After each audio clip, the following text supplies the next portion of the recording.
So we're going to look at design in biology, a study of the birds. You know, Jesus said, consider the birds. They don't toil and labor, they don't sow and reap and harvest and gather into barns, and yet your heavenly Father provides for them. So they are a symbol of God's care for his creatures. If he cares for our little fine feathered friends, he certainly cares for us because we're made in his image, and he has paid a king's ransom to rescue us from sin. So we are indeed blessed. And by studying the birds, considering them, we can see the fingerprints of God on even these little creatures that are so common. They have the unmistakable fingerprints of God's omniscience and omnipotence and how he created them. Okay. Now, I usually start out by quoting Richard Dawkins, who is considered the world's leading atheist spokesman today. He said, biology is the study of complicated things that give the appearance of having been designed for a purpose. Well, gee, maybe if it appears to be designed, it's because it actually was. But in his evolutionary atheist philosophy, he cannot accept design for what it straightforwardly seems to indicate. So he says it's just an illusion. It appears to have been designed by an intelligent designer, but actually it was designed by natural selection, which is not an intelligent process. I quote here Sir Francis Crick, Nobel Prize-winning biologist, and he said that biologists must constantly keep in mind that what they see was not designed, but rather evolved. Now, why do they have to bend their minds with this mentality? Because otherwise the truth of creation will scream forth from the world of biology. So they have to program their minds to think in a certain mindset. Now, Richard Dawkins again says, we have seen that living things are too improbable and too beautifully designed, quote unquote, to have come into existence by chance.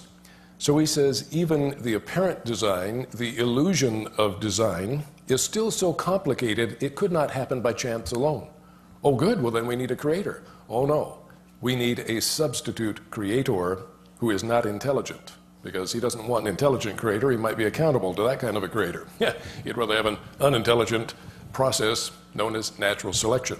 So Richard Dawkins has written a book called The Blind Watchmaker. And in there he is hearkening back to the famous analogy of William Paley. William Paley said if you're walking down a trail in the woods and you stub your toe on something and you pick it up and look at it and it's a gold pocket watch, you don't say, oh wow, some sap fell out of the pine tree and chemically reacted with the soil, and a little sunlight and lightning provided energy, and presto changeo, we've got a gold pocket watch. I said, nobody would say that. We've never seen that happen in the history of the world. It only arises as a result of an intelligent designer, a watchmaker. And he said, if something like a watch requires an intelligent designer, how much more does the far more complex world of nature and biology require a creator? That's basically the same argument that Aristotle used thousands of years previous to Paley to refute the evolutionists of his day. See, Darwin didn't begin the theory of evolution. That's an old theory. It's just that he claimed that he could explain design without a designer because natural selection supposedly filled that place. So Richard Dawkins says that things appear to be designed because they were designed by this blind watchmaker, which he calls natural selection. Now, the problem with natural selection is that it's not just blind, it's also brainless and unconscious. Now, imagine if you're laying on an operating table and you're dying of heart failure, you need immediate surgery or you're going to die, and oh, well, here comes the heart surgeon. They roll him in the door on a gurney, and you find that he's blind, brainless, and unconscious. Well, guess what? You're going to die. That guy can't help you, and neither can the blind watchmaker's substitute help the evolutionists. It's simply an inadequate creator. It's not even worthy of being called a designer or a creator. Now then, DNA, deoxyribonucleic acid, is a very, very complex information molecule, far more able to store information efficiently. It's the most efficient information storage and retrieval system known in the universe, far more so than our computerized information processing systems. But how did it get there? It's not life itself, but it is information. And information is an interesting thing. Information is not matter, and it's not energy. It is information. If the whole of the reality is nothing but matter and energy, as the evolutionist atheists say, wherefrom comes information which is not matter and it's not energy? It is merely imposed upon matter and energy by a transcendent, intelligent author. but it does not reside intrinsically in matter or energy. It comes from a transcendent mind. And yet all of biology is based on information that is stored, retrieved, and translated and actuated so that things can grow and self-maintain and eventually reproduce. It's all programmed by this blueprint. But where does an informational blueprint come from if it's not inherent in matter and energy?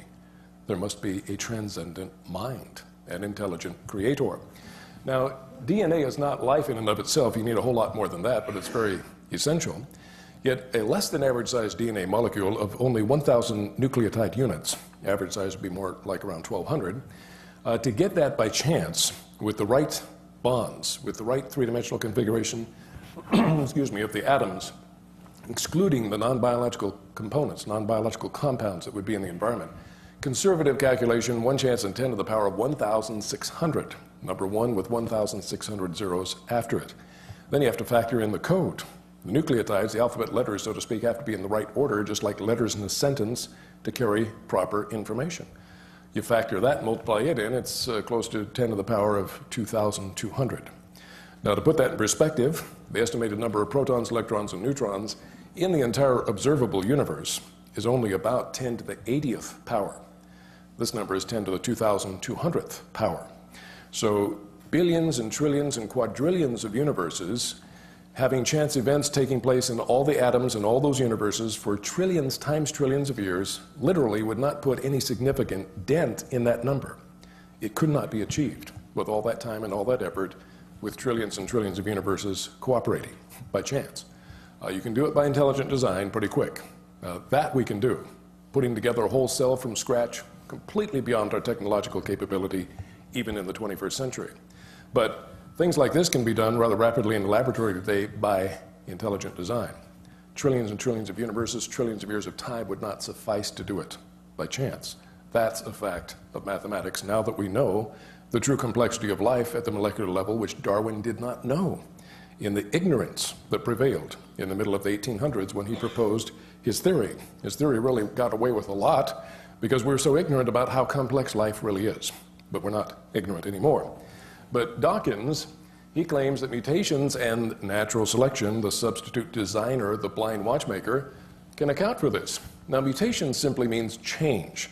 But in the evolutionary sense, it means a random, unintelligent, accidental change.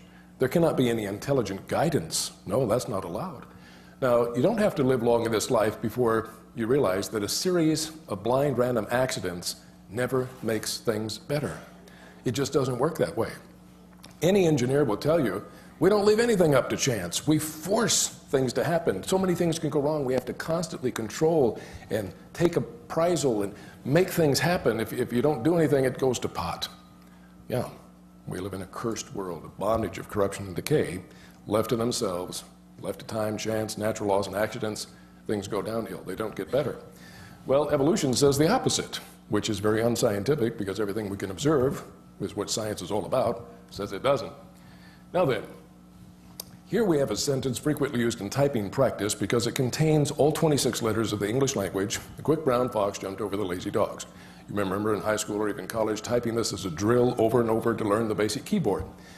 Now, if what the evolutionists are saying is true, we can do a little experiment. Can random accidental changes improve and expand this information? That's basically what they're saying, only with a far more delicate and complex information system known as DNA. DNA is the genetic code. It is the language of life. It's every bit as much a real language system as the English language or the Morse code. But how can any formal language system, which is based on the delicate balance of following the language convention, following the rules, having the symbols of the language in the right sequence to carry meaning and information, how can you randomly, accidentally change that and get anything better? Well, we can test it out and see if what they say is true. Let's say we have 3 random mutations, which are analogous to typographical errors, okay? Let's see if we improve it here. We get the Dwick Brown Eox jumped over the Losf Eogs. That didn't help too much. Maybe 6 random typographical errors will make the difference. Well, we get the Dwick Brazen Eox triumphed over the Losf Eogs. Well, it sounds a little Swedish, perhaps, but I'll guarantee you there's no Swede that can read that. Just a few random changes, and we've taken meaningful information and debilitated it to useless gibberish that no longer communicates useful information. When you do this to the blueprint language of life, it can be catastrophic. That's why mutations that are big enough to really be observable almost always produce blindness and sterility and disease and deformity and death. It's a process far more likely to cripple you or kill you than it is to help you. But when you get rid of the true God and you worship the false God of natural selection, the blind watchmaker, that's the best you can do. So good luck. Now, another analogy I love is this fellow sitting on his easy chair throwing rocks at his old analog television set, and he says, maybe this next rock will mutate this analog set into a widescreen, high-definition TV.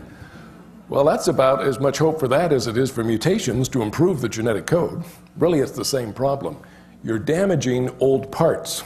How can damaging old parts bring into existence de novo new parts that never existed before, but which have to come into existence in order for a different type of TV set, widescreen, high-definition digital TV? Damaging old parts doesn't do anything but damage them. It doesn't bring into existence new and better parts. Even a child could understand that. They learn that by experimentation and observation, don't they? Okay. To his credit, Theodosius Dobzhansky, the greatest evolutionist of the 20th century, he said, an accident, a random change in any delicate mechanism, can hardly be expected to improve it. Poking a stick into the machinery of one's watch or one's radio set will seldom make it work better.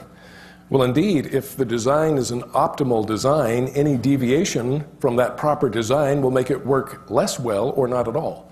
And the same is true with the delicate balance of the blueprint genetic information of life. You don't tinker with something like that and expect it to get better. It will only get worse. Now then, therefore, the natural selection deception is this. Natural selection, survival of the fittest, has no power to create new and better biological information. Rather, it is wholly at the mercy of random destructive mutations to provide the necessary new information. Since random mutations cannot produce the needed results, natural selection is left helpless with nothing better to select. Now, this is important because Dawkins and other evolutionists say, oh, you accuse us of believing in just random chance. No, it's not random. Natural selection makes it like an intelligent designer. Natural selection chooses only the best and rejects the worst, and therefore it's not just random. Wait a minute. What does natural selection get to select from? Only what random processes produce. And if you take good information and randomly mutate it, what do you get? Corrupted information, and the more you do that, it becomes eventually unintelligible, or in the biological sense, you're horribly crippled or dead. So natural selection gets to select corrupted and more corrupted information. It cannot select new and better information because the random process it's dependent on can't give it. If the random process can't produce it, neither can it be selected. Now, that's not that difficult to understand, but they seem to have a mental block. Their God, their substitute creator, can't possibly be wrong. Oh, Baal, they'll cut themselves and scream, oh, Baal. Well, sorry, it doesn't work. Elijah, he had the true God. Man, he answered with fire. He licked up the water and consumed the sacrifice. Well, that God has showed up in space and time, history. He walked on water, showing his power over the law of gravity. He raised the dead, showing his power over the second law of thermodynamics. He multiplied the loaves, showing a creative miracle out of nothing but his own power. He demonstrated his credentials as the creator. Where's the demonstration that their Baal, natural selection, can do anything? There isn't any, other than in their own minds. How pathetic. So, we find that the question arises, has the theory of bird evolution laid an egg? Well, Dr. Michael Denton is an agnostic evolutionist, but he has written one of the most devastating critiques of Darwinian theory that you could ever hope to read. It's called Evolution, a Theory in Crisis. And he is very well qualified. He's an MD. He also has a PhD in molecular biology. And he said, Darwin's theory is kaput. It doesn't work. It's a bad theory. We need to come up with a new theory that will work, but the first thing we must do is destroy the old theory so it's no longer in the way. So he wrote this book to destroy Darwinian evolution and to hope that we could figure out a new and better theory. You read the book, you'd think you're reading a book by a creationist. Even though he's an agnostic evolutionist, very highly qualified, he devastates Darwinian evolution. And he says one of the most puzzling things is how the amniotic gelatinous egg of the amphibian, which has to be laid in water or it dries out on dry land, how that could be mutated and turn into the hard-shelled amniotic egg. It's not just the difference of having a hard shell. That's only one difference. There are 7 additional major physiological changes that have to be coded in DNA. If just one of them out of the 8 fails, you lay an egg on land, it doesn't hatch, it doesn't work. You go extinct as a species because you cannot reproduce. And he said, you know, these things are so complex, even in evolutionary terms. It would take millions of years to get even one of them, much less all 8 simultaneously. How long do you have to wait to lay an egg and make it work, you know, before you go extinct because you can't reproduce? He raises a very good problem here, and I think it has put egg all over the faces of these evolutionists. Now then, we're going to look at the feather that broke the theory's back. We have all heard of the proverbial straw that broke the camel's back, but the feather, though light and wispy, has landed on the overburdened back of Darwinian evolution with the crushing impact of a ton of bricks, because it contains such fantastic evidence of intelligent, purposeful design, the very antithesis of what could have happened by a bunch of random, blind, destructive mutations. Now, the evolutionists are forced to believe that reptile scales somehow evolved into the complex geometric structures, microscopic structures of feathers. Very different. The scales are just keratinous material, like your fingernails are made out of, in folds on the outer skin of the reptile.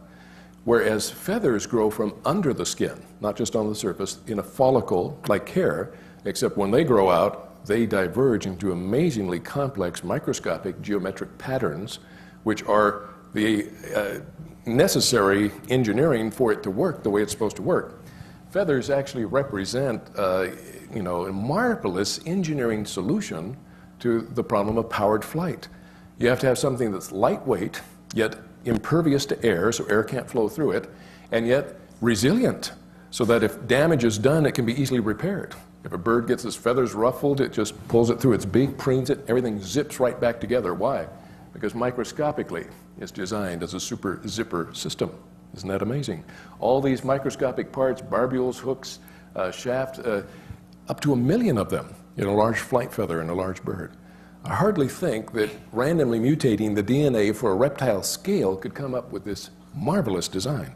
It just taxes credulity to even think so, and yet when you get rid of God, you have nothing better but the pathetic false God of mutation and natural selection. Now, I quote here Darwin himself in his Life and Letters. He said, "I remember well the time when the thought of the eye made me cold all over, how the eye with all its interdependent parts could all come together by chance, and work, when unless everything is working together, it doesn't work at all, including it has to be programmed in the brain to even understand the signals sent from the eye. All of it had to be simultaneously programmed by a bunch of chance, random accidents." But he says, "I've gotten over this stage of the complaint, and now small trifling particulars of structure often make me very uncomfortable.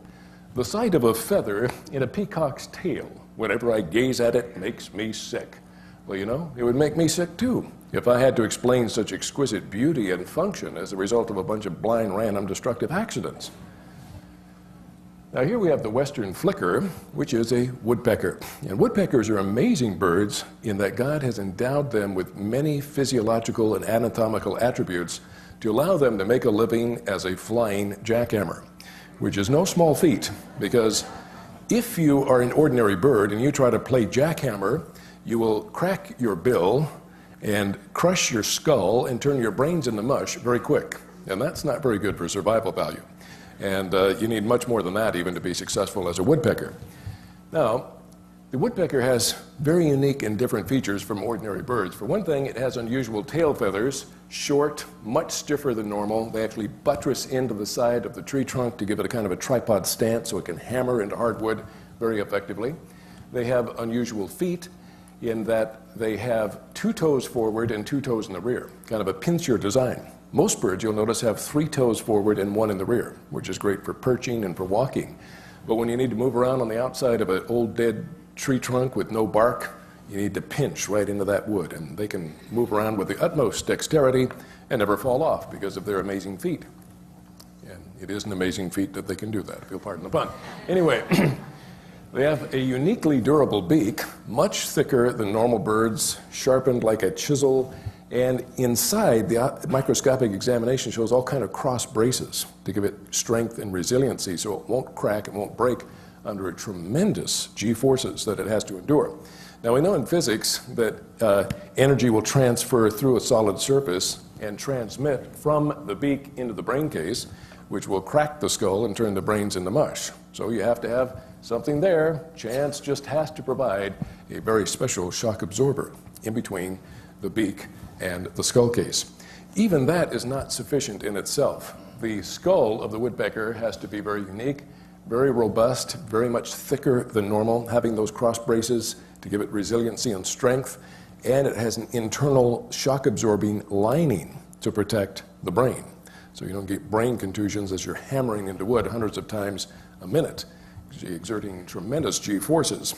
In some cases, some woodpeckers actually have tendons that will grab a hold of the brain and suspend it while it's hammering so the brain doesn't slam in to the interior of the skull. Now, of course, without that, you would die very quick trying to play jackhammer. In addition to that, if you don't have exceptionally strong neck muscles, it's all an object lesson in futility. Everything else there, you might not die, but you won't succeed. You have to have sufficient strength. All of this had to be there simultaneously for the woodpecker to survive and to be successful in drilling holes into hard wood. But even then, he's not successful. When he's tapping on the wood-boring insects can hear, the woodpecker's out there. They have their little escape chutes that they run down, stick out their little legs, and say, nobody's going to pull me out. So you have to have a long tongue to pull them out. Now, first of all, I want to point out the woodpeckers endure G-forces that are almost unbelievable.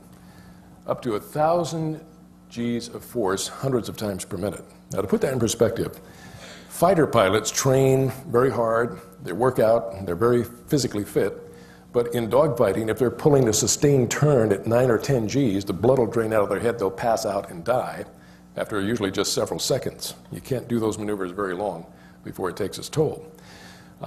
In the case of our missiles, air-to-air dogfighting missiles have to maneuver faster than any other missile going after an aircraft that's trying to evade the missile. Very tight turns producing tremendous G-forces, and they've engineered them to withstand 60 G's of force in a tight turn without breaking up in the air. That's pretty impressive. This bird does 1,000 G's of force, hundreds of times a minute, and apparently doesn't even get a headache. To me, that's superior engineering, to say the least. Now, notice these birds say, what are those birds trying to do? They'll kill themselves. The other bird says, oh, it's all right. They just haven't evolved yet. Well, you know what? It's not all right. If you want to mimic a woodpecker, if you don't have the right anatomy, you will break your beak, crack your skull, turn your brains to mush, and that's not good for survival of the species. You'll all go extinct trying to play without the right anatomy, but how long would it take to evolve all that anatomy simultaneously? If any one of them is missing, you die. So it all has to all be there or it doesn't work at all. Now then, as I pointed out, you have to be able to reach in and get those bugs. So you have to have, in the case of woodpeckers, a tongue that extends 3 to 5 times the length of the beak. Now that's a bit of a problem. How do you have a tongue that long? Most birds have tongues that are rooted in the base of the throat. But when you have a tongue this long, if you pull it back in your mouth, it will clog your air passage and you'll strangle on your own tongue. Not very good for survival. Of course, you could just leave it hanging out all the time and it would dry out. And the first time you try to chisel into wood, you'd clip your tongue right off. That wouldn't work too good. But there is an amazing engineering solution. Instead of rooting the tongue in the base of the throat, as most birds are, it's rooted in the right nostril. It goes under sheaths of skin around the skull and splits. And thus it hangs on the side of the neck, not blocking the air passage. It can extend 3 to 5 times, come back, never any problem. Well, it's a marvelous engineering solution, but I don't think blind random destructive mutations could do that. I think a supreme engineer figured this out. Now, we also have the case of the European green woodpecker, which also has a long extending tongue and a unique engineering solution. There's more than one way to skin the proverbial cat. It has its tongue in a sheath along the side of its neck, and it comes through this sheath over the top of the head. It goes into the nostril and then out the beak. Comes in, retracts, extends. Works just as well as the other design, but I don't think either design was engineered by a bunch of blind random destructive mutations. I think the supreme engineer figured this out. Now, even with that, you know what? It's still an object lesson in futility for the woodpecker. The woodpecker still can't make a living. The woodpecker still can't get those wood-boring insects. Why? Because they go down at the end of their tube in the wood, and they put out their little feet, and they don't want to be pulled out. You might lick them and taste them with your tongue, but you can't pull them out. That's why woodpeckers mostly have harpoon-shaped hard barbs at the end of their tongue, so they can harpoon and skewer those things and pull them out whether they want to come or not.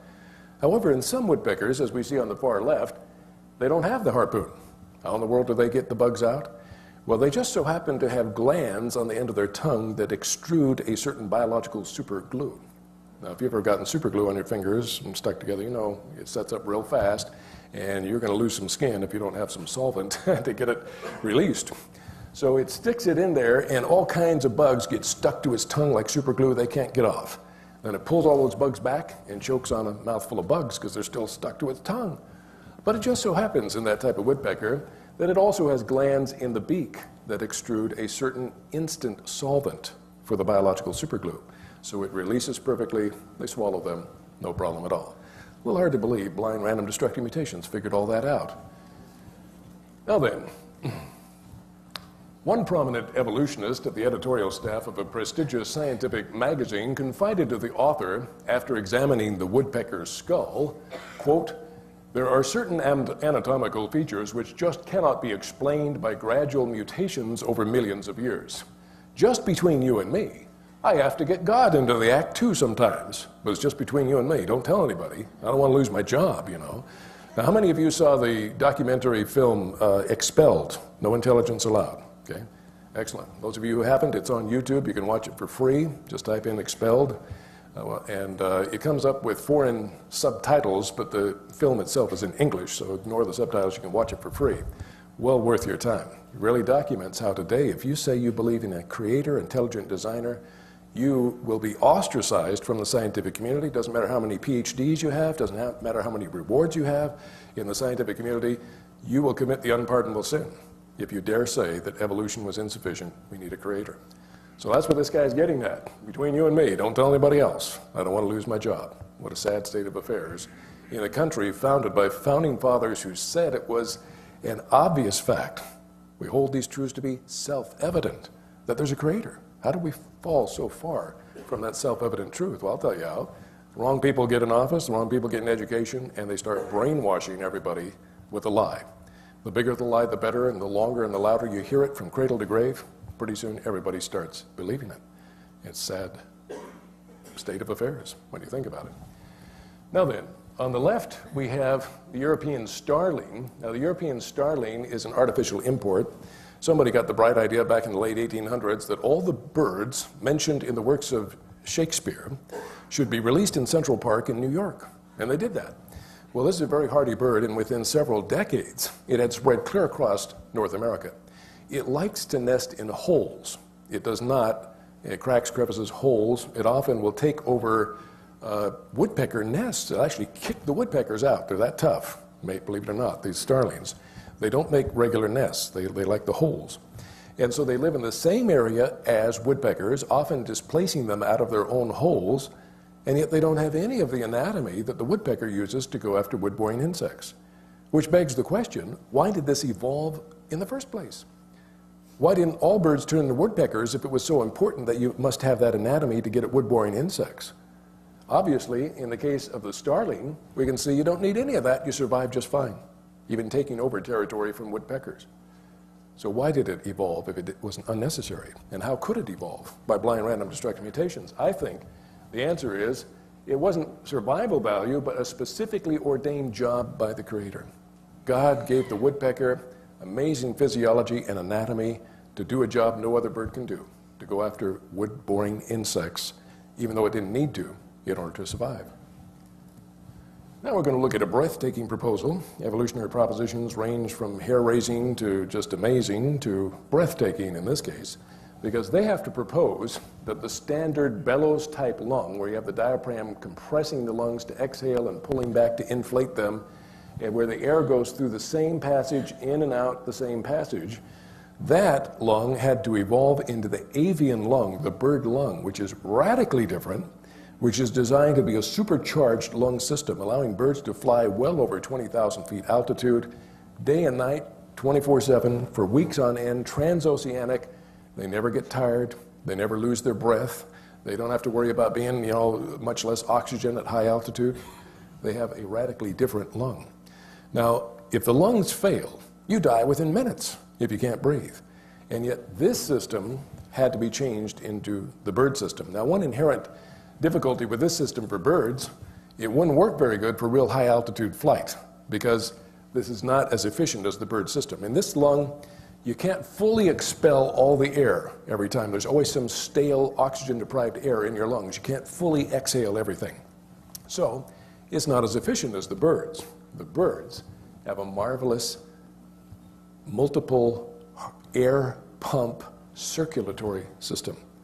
They have these pumps, compressible compartments that actually pump in proper sequence to literally pump the air through the bird in a true circulatory fashion. So it comes in one tube, circulates through, and goes out another tube. It doesn't have it going in and out the same opening. So it's always the freshest air, no stale air, always the highest oxygen available in the atmosphere is contacting the blood. Far more efficient than what we have with the regular lung system, and this is radically different. I mean, how bland random destructive mutation is going to orchestrate this amazingly different system without the lungs failing in the meantime and you die for lack of respiration? Notice that when the air comes in this true circulatory fashion, it even goes into the hollow bones of the birds, because when you're flying transoceanic day and night, you can easily overheat with all that expenditure of energy, but this actually goes into an air circulatory system into their hollow bones to keep them cool. And it goes through and comes out. Notice that the direction of the blood flow and the direction of the airflow, oops, get it back here, is in actual counter-current fashion. The airflow goes in this direction, blood flow in that direction. That allows the blood to strip off oxygen from the airflow more efficiently than in any other creature in biology. And it's essential for birds that are flying at high altitude. They have to have the most efficient supercharged system or they wouldn't be able to do the amazing things that they do. Now, in Europe, they found a vulture flying at 37,000 feet.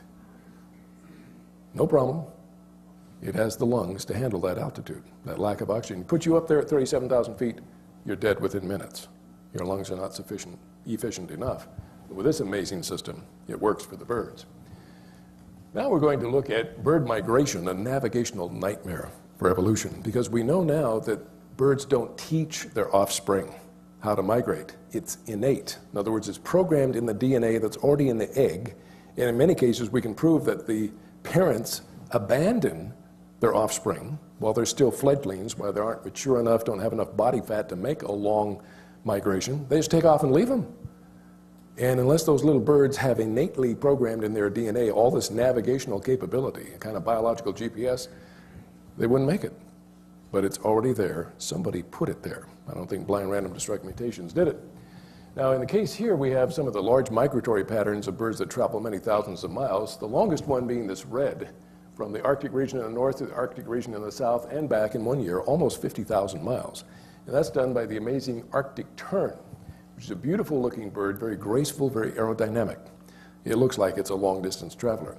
Yet the record for the longest non-stop flight, which we didn't know about until we developed tiny little tracking devices that could be carried by birds and track them by satellite, it's actually held by not such a sleek-looking, beautiful bird. You know, God uses the humble and simple things to confound the wise, doesn't he? Well, God used the humbled shorebird, the bar-tailed godwit, to set the record. Bar-tailed godwit will eat food and build up muscle reserve, or not muscle, but fat for fuel, until they look like they're a flying softball. You see, it's like, there's a softball with wings, there it goes, you know.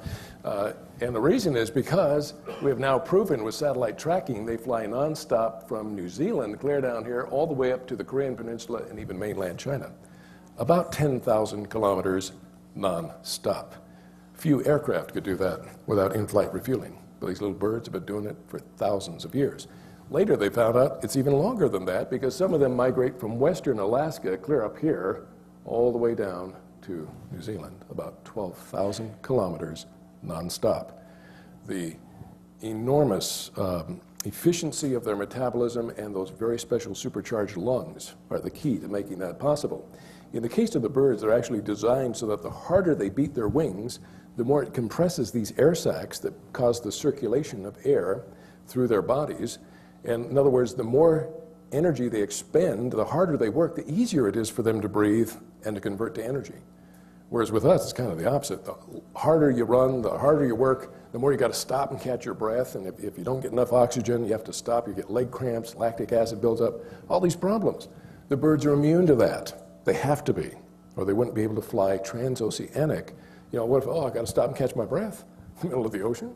You fall down and drown.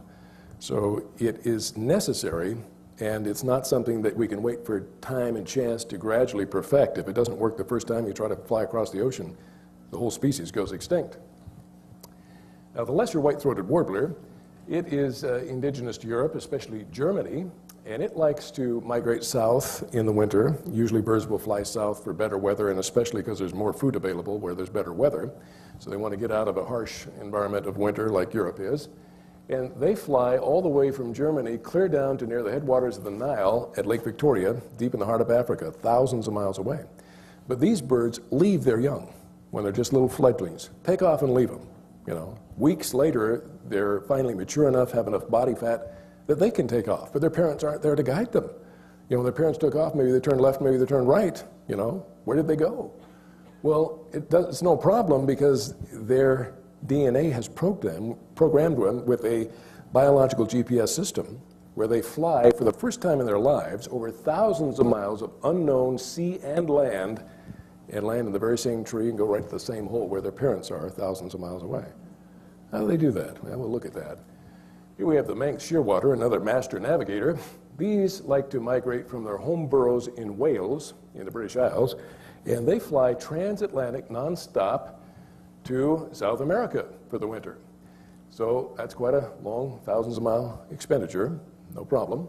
Some thought, well, they have a simple navigation system. They have an instinct to fly southwest until they make landfall in South America, and then they have an instinct to fly northeast, you know, to get back. So to test this out, they took some of these birds and put them in a box without any windows, so they couldn't see where they were heading, and put them in Boston, Massachusetts, okay? They released them there.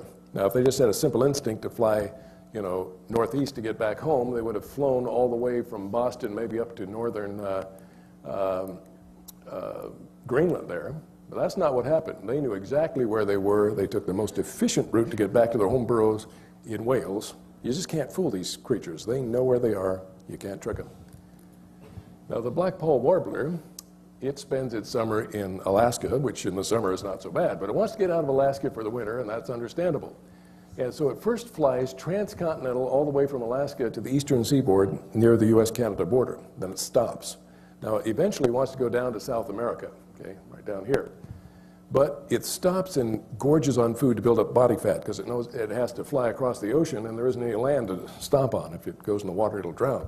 So it builds up. Somehow they can sense when they have enough body fat, when they have enough fuel. It's like a fuel gauge. Oh, that's enough. You know, now they sense it somehow. But even after it has enough body fat, it will not take off. It will stubbornly wait. What's it waiting for? Well, what it's waiting for is a cold front. Now, it hasn't gone to university and earned a degree in meteorology, that somehow it knows innately that if it waits for a cold front, it means fair weather and a tailwind to help it start out. So it waits until the weather is right. Then it takes off. But now it appears to have trans-navigated the continent with excellent navigation. Now it appears its navigation has gone fatally haywire. It takes off, but it's headed in the wrong direction.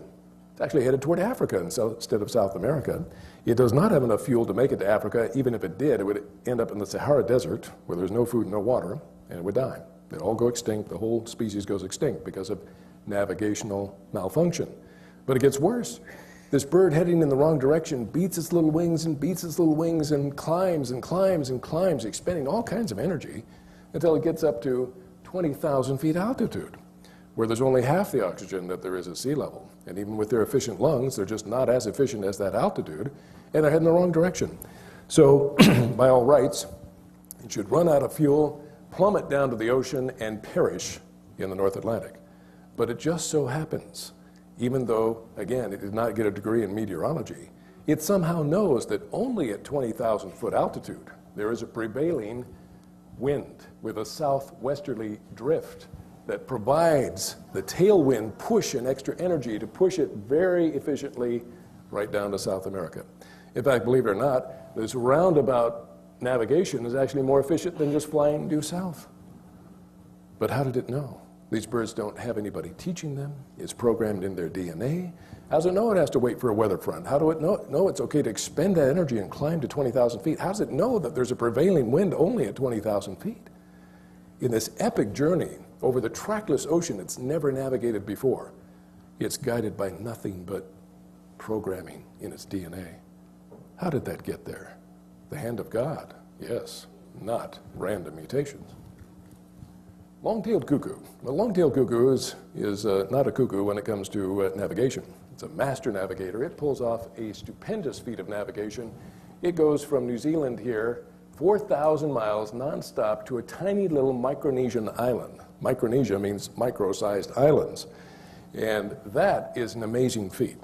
When you have a whole continent in front of you, well, if you're off a degree or two, no big deal, you'll make landfall. But if you only have enough fuel to go a certain distance and you miss that island because you're 1/2 of a degree off in your navigation, you'll miss it by so many miles you can't see it from the air and you run out of fuel and you die. Now, to put that in perspective, we remember that when Charles Lindbergh was the first man to fly solo across the Atlantic, well, he had the whole European continent in front of him. If he was off a degree or two in his navigation, he'd still hit Europe and then use, landmarks to direct him to Paris, which is what he did. He wasn't perfect when he hit the continent. He had to get back on course. But if you're off 1/2 a degree, no big deal. Later, Amelia Earhart was the first female aviator to fly solo across the Atlantic. And she wanted to do the same thing Lucky Lindy did, land in Paris, but she missed. She ended up in Ireland. But it was good enough for a transatlantic crossing. Later, Amelia Earhart wanted to do something no aviator in history had done at her time, and that was to transnavigate the globe by air. There was a problem. Even the Lockheed Electra back then did not have enough fuel to go far across the Pacific Ocean without landing to get more fuel. So she knew, man, I got to hit an island in the middle of the ocean. That's going to require some pretty good navigation. So she hired one of the best aerial navigators of her era to make that portion of the flight with her. In spite of that, although there are many theories of what happened, the most likely theory, by their own testimony from their own radio transmissions, they said, according to our navigation, we should be right over the island now. We cannot see it from the air. They missed it by so much that even from the air, they couldn't see the island. They had a little bit of radio communication, then even that died off. They ran out of fuel and they died. That should have been happening to birds for thousands of years. But they have a GPS system superior to ours, less vulnerable than ours, been operating for thousands of years before we ever invented it. I don't think it got there by blind random destructive mutations. Now, another amazing thing is that these birds will take off without sufficient body fat or fuel to make it all the way across the ocean or to their island. Well, that should be mass suicide, end of the species, except they also have programming instinctually to fly in an aerodynamic V formation, okay? That makes the difference. 23% less energy required, therefore less fuel will get them further. But they all have to have this instinct. The guy here at the beginning, he's bearing the brunt of aerodynamic drag. And so they keep rotating so that they all share the burden. Now, if these guys in the back say, oh, we got it good back here, we're just going to stay back here, man, we're not going to the front, the whole flock would perish. But they have this powerful discipline to do the right thing, and that's the key to their survival. Now then, what are the secrets of migrating birds' navigational capabilities? Well, in Europe, in Germany, they had the lesser white-throated warbler. Some of the German scientists thought, well, you know what? They may be navigating by the stars, like mariners have for centuries. So they raced them entirely in a planetarium building, and as they changed the apparent orientation of the stars, these birds would perch in alignment with the proper stars that would lead them down to the headwaters of the Nile at Lake Victoria. Now, I'd like to know how random mutations could tell birds' DNA what stars to use to navigate by. That is transcendent, intelligent design. That cannot be explained by a bunch of random accidents. Now, at Cornell University, they used homing pigeons for studies. They found the homing pigeon would use the sun to determine navigational direction. The problem is, with the changing of the seasons, the sun rises and has different positions above and below, or above or lower on the horizon. So you also have to have an internal biological calendar to make sure that you know where the sun ought to be at that particular season, so you can use it properly to determine direction, which they have. They also have a built-in biological clock to help them determine longitude, which for a long time in the days of sail ships, there was a big problem determining longitude because they didn't have clocks that would work at sea. They had the pendulum clocks, you know, like grandfather clock. Put that on a ship, rocking and rolling at sea, it won't work. So they had developed the spiral watch spring. You could wind up like a marine chronometer, impervious to the rocking and rolling of the ship. Then they could determine longitude with time. Birds have an internal clock that determines longitude for them. And what if it's cloudy or foggy? Well, they have an independent navigation system based on the Earth's magnetic field that actually connects from the magnetic center in their brain to their optic nerve, which has led some scientists to believe that they not only sense the magnetic field, they can actually see it, and thus have very precision orientation to it. They found at Cornell if they put electromagnets, little electromagnets, on the pigeons' heads, it destroyed their ability to use the magnetic field, but they could still navigate by the sun if there was fair weather. So they have two independent means of determining direction, but determining direction is not the most important thing. What is it? It's knowing where you are. Then knowing the proper direction will help you get home. But they put these birds in boxes with no windows, take them hundreds of miles. They can fly up to 600 miles in one day. If it's further than that, it takes more than one day. But no matter where you take them in the world, you let them loose, and they fly around once or twice to orient their navigation system, and they take off on a beeline. They know where to go. I try to find churches with my GPS system. I plug it in, you know, and it says, acquiring signal, acquiring signal, acquiring signal, and I'm sitting there, I'm late, hurry up. You know, I wished I had a pigeon, you know, I could let it loose and it would immediately go in the right direction. I could just follow it, you know.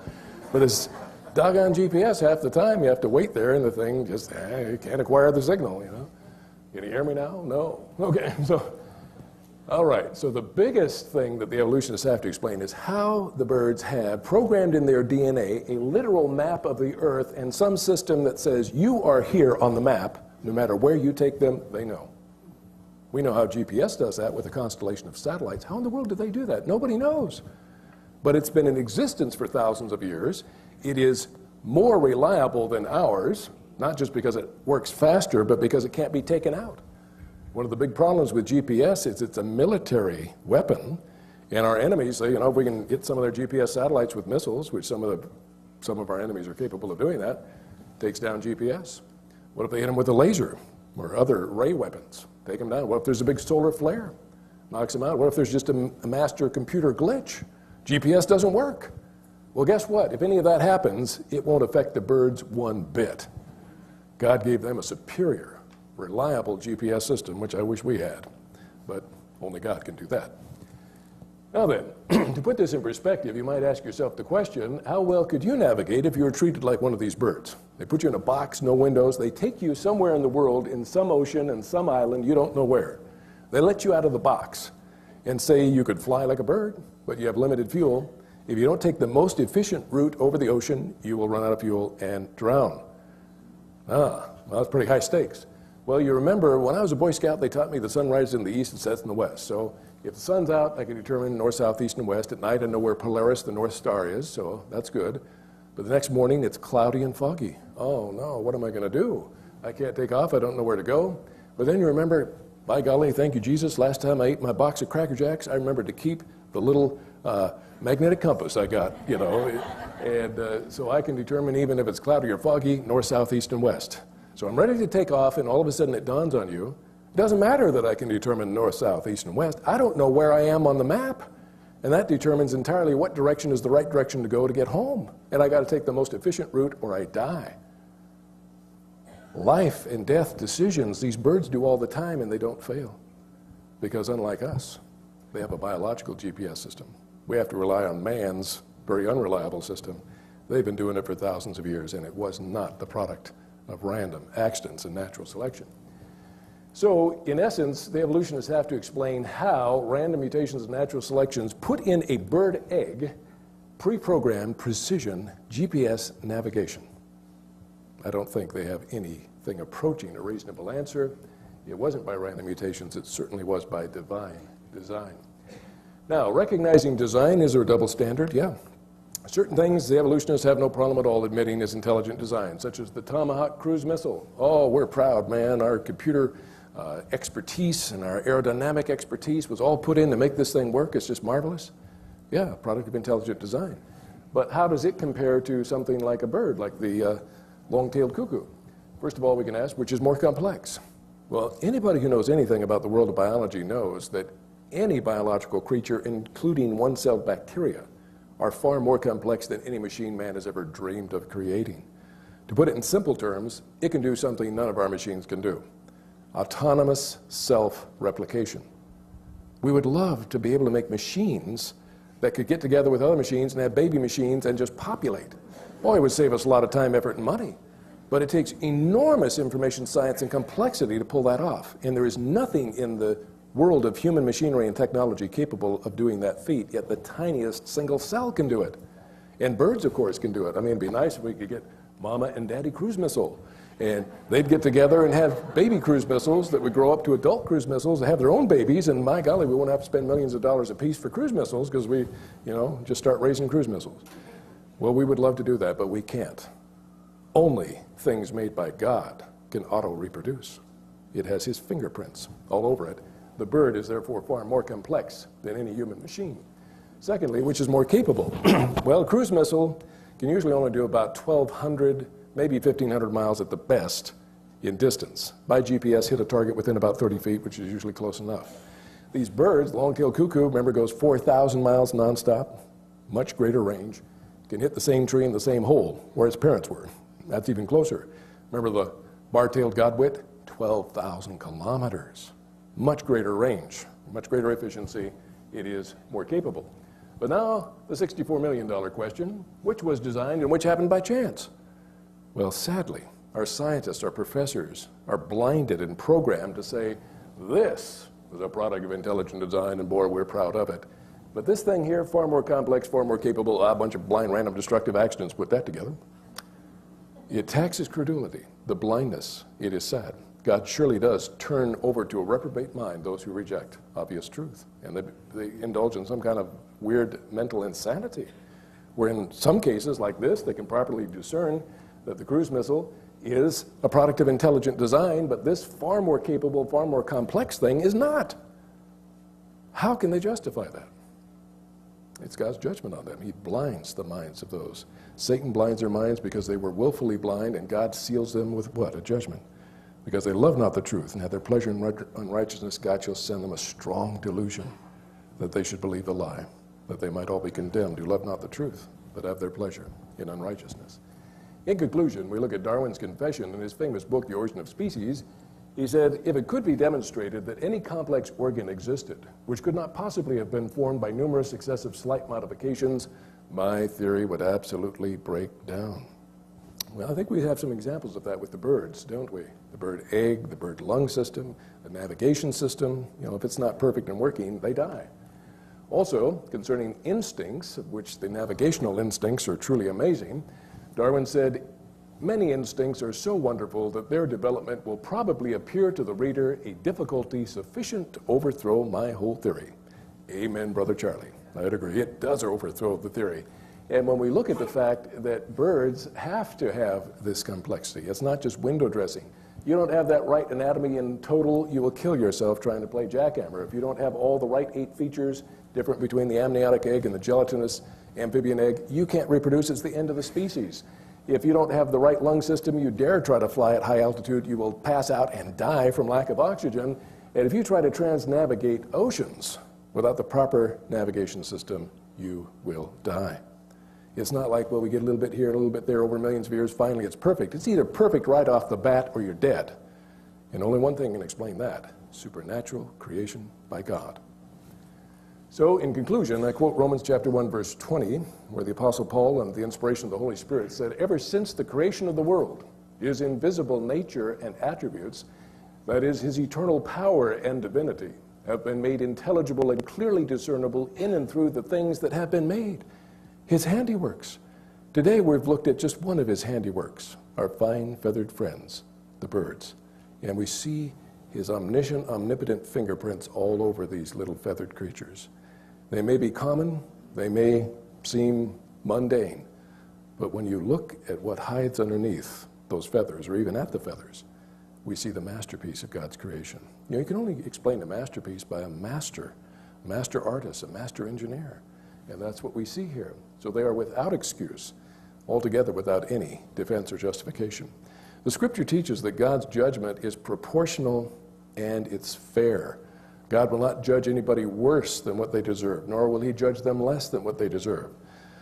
In his word, God says, those who have sinned knowing full well what they were doing will be beaten with many stripes, so to speak. They'll have a more severe judgment, whereas those who sin not knowing quite as much what they were doing will be beaten with few stripes. Some will have a more tolerable judgment than others on the judgment day. Now, Darwin, in his day, was in a time of great ignorance. He didn't know about DNA, molecular basis of life.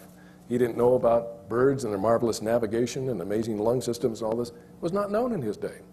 He might actually plead for a little leniency on the judgment day. Well, God, give me a more tolerable judgment. After all, I didn't do the math. I didn't make the discoveries. I didn't know all this stuff they knew in the 21st century.